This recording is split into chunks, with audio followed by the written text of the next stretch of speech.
ఎప్పుడైనా త్రిమూర్తుల వ్రతం గురించి విన్నారా? ఈరోజైతే చెప్పేస్తాను రండి. ఈరోజైతే మా అక్క అయితే త్రిమూర్తుల మేళాలు అయితే పోసుకుంటుంది. మా అక్క స్టార్ట్ చేసి 3వ సంవత్సరం అన్నమాట. మా అక్క అయితే 3 మేళాలు నోచుకుంటుందండి ఎప్పుడు.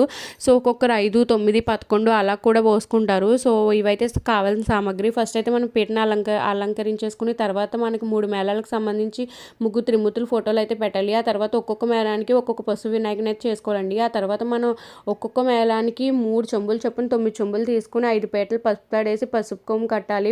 9 చెంబులకి మనం అలాగే కట్టుకోవాలండి.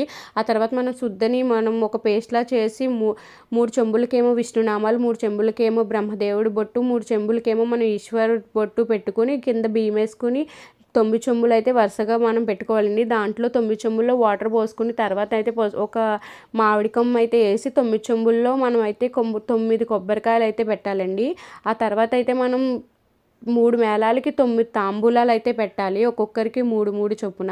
ఆ తర్వాత అయితే మనం దీపారాధనకి 9 ప్రమిదలు అయితే పెట్టుకోవాలి. ఆ తర్వాత మనం మట్టితో చేసినవి ఈ సాంబ్రాణి వేయడానికి ప్రమిదలు చేసుకుంటాం కదా, పెద్ద ప్రమిదలు. సో మట్టితో చేసినవి అయితే మనం సాంబ్రాణి వేసుకోవడానికి అవి కూడా 9 పెట్టుకోవాలండి.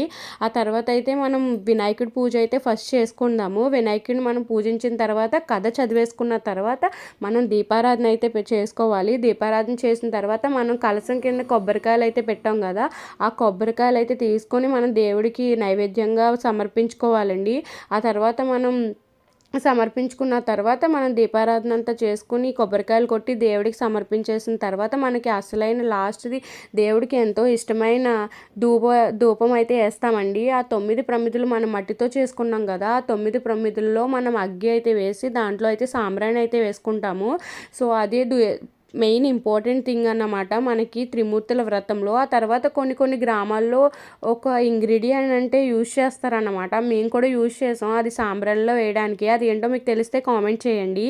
ఆ తర్వాత మనం ప్రసాదం కింద అక్కడ దేవుడి దగ్గర పెట్టిన వడపప్పు సెలవిడి ఏదైతే ఉందో అది, అలానే కొబ్బరికాయలు, మనం దేవుడి దగ్గర పెట్టిన కొబ్బరికాయలు అవి కూడా తీసుకుని తురమాలి. ఆ తర్వాత 3 గంటల ముందు నానబెట్టుకున్న బియ్యాన్ని తీసుకుని మిక్సీ పట్టి జల్లించి అది పౌడర్ కింద చేసుకోవాలండి. ఆ తర్వాత దేవుడి దగ్గర పెట్టిన వడపప్పు ప్రసాదం, తర్వాత తమలపాకులు, ఆ తర్వాత దేవుడి దగ్గర తాంబూలం పెట్టాం కదా అవే తమలపాకులు, ఒక్క అట్టిపళ్ళు వేసి బెల్లం వేసి అక్కడ సాంబ్రాణిలో వేసిన ఒక ఇంగ్రీడియంట్ అని చెప్పాను కదా అది కూడా వేసి బాగా మిక్సప్ చేసి మన కొబ్బరి తురుమేసి ఇది అయితే మనకి ప్రసాదం కింద పెడతామండి.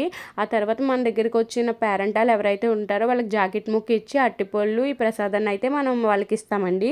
ఇదే త్రిమూర్తుల వ్రతం అనమాట. మీకు ఏమైనా డౌట్స్ ఉంటే నన్ను అడిగండి. మీరు కూడా చేసుకుంటుంటే